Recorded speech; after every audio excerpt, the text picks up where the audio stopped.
বাংলাদেশের মূল ভূখণ্ড থেকে বিচ্ছিন্ন জনপদের নাম সন্দ্বীপ। সৌন্দর্যের লীলাভূমি সন্দ্বীপে রয়েছে পর্যটনের অপার সম্ভাবনা। পশ্চিমে মেঘনা নদী আর পূর্বে সন্দ্বীপ চ্যানেলের উত্তাল ঢেউ দুরন্ত বাতাসে প্রাণ জোড়ায়। বৃত্তাকারের দীর্ঘ 41 কিলোমিটার সমুদ্র সৈকত আর পূর্বে গুপ্তছড়া ঘাটে আছে ম্যানগ্রোভ বন। প্রকৃতি প্রেমীদের জন্য রয়েছে অপরূপ নিসর্গ। এখানকার প্রাকৃতিক স্থানগুলোকে ঘিরে পর্যটন শিল্পের অপার সম্ভাবনা দেখা দিয়েছে। সন্দ্বীপের পশ্চিমে রহমতপুর পুরাতন স্টিমার ঘাট এলাকায় মেঘনা নদীর তীর জুড়ে প্রাকৃতিক সৌন্দর্য মণ্ডিত স্থান প্রকৃতি প্রেমীর আকর্ষণের কেন্দ্রবিন্দু হয়ে উঠতে পারে। এই এলাকায় মেঘনা নদীর তীর ঘিরে পর্যটন শিল্পের বিকাশ ঘটানো গেলে স্থানীয়ভাবে কর্মসংস্থান সৃষ্টি সহ অর্থনৈতিক উন্নয়ন ঘটবে বলে আশা করা যায়। সন্দ্বীপে যেমন রয়েছে নৈসর্গিক রূপ, তেমনি রয়েছে নদী, পুকুর ও বিলের দেশীয় বিভিন্ন প্রজাতির সুস্বাদু মাছের ছড়াছড়ি। এছাড়া এখানে দেশি হাঁস মুরগি পাওয়া যায়, গরু মহিষের দুধ, দই ও খেজুর রস পাওয়া যায়। রয়েছে নানা রকম শাকসবজি ও ফসলের ক্ষেত। মাছ দরিয়ায় অপূর্ব সবুজের বেষ্টনী দর্শনার্থীর মন কেড়ে নেয়। নদীর বুকে অর্থই জলের মাঝে ছোট ছোট দ্বীপবন বাতাসের ধোলায় কেঁপে ওঠে। এসব বনে পাখির মেলা। বক, চিল, মাছরাঙা, পানকুড়ি, বালিহাঁস, ময়না, টিয়া, গুগু সহ আরো কত রকমের পাখি রয়েছে। এখানে শীতকালে অতিথি পাখির কলকাকলিতে মুখর হয়ে ওঠে।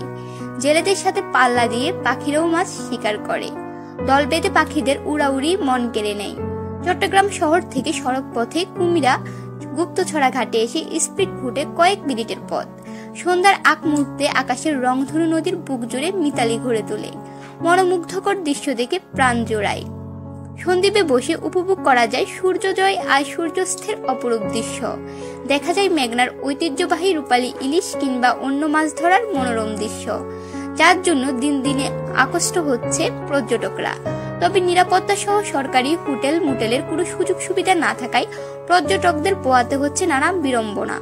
যথাযথ উদ্যোগ ও পরিকল্পনার অভাবে এই উপকূলের সম্ভাবনাময় পর্যটনের বিকাশ ঘটছে না। প্রয়োজনীয় অবকাঠামো সহ সুযোগ সুবিধা দিলে সন্দ্বীপকে পর্যটন এলাকা হিসেবে গড়ে তোলা যায়। স্থানীয়দের দাবি, সন্দ্বীপকে যদি পর্যটন এলাকা হিসেবে গড়ে তোলা হয় তাহলে বদলে যাবে এই অঞ্চলের মানুষের ভাগ্য।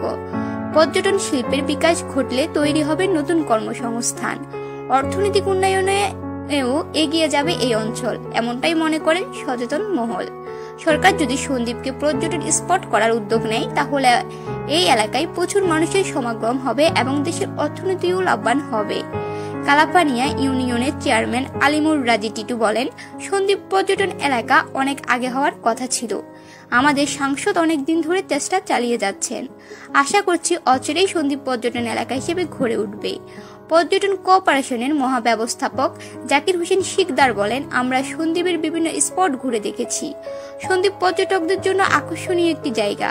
পর্যটন খাতকে এগিয়ে নেওয়ার জন্য দ্রুততম সময়ের মধ্যে সন্দ্বীপে হোটেল মোটেল নির্মাণ করা হবে। সন্দ্বীপের সংসদ সদস্য মাহফুজুর রহমান মিতা বলেন, সন্দ্বীপকে পর্যটন এলাকা হিসেবে গড়ে তুলতে সংসদে উপস্থাপন করেছি। সন্দ্বীপে এখন অনেকগুলো উন্নয়ন দৃশ্যমান।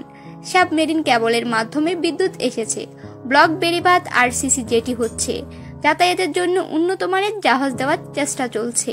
পর্যটন এলাকা হিসেবে গড়ে উঠতে এখন আর বাধা নেই।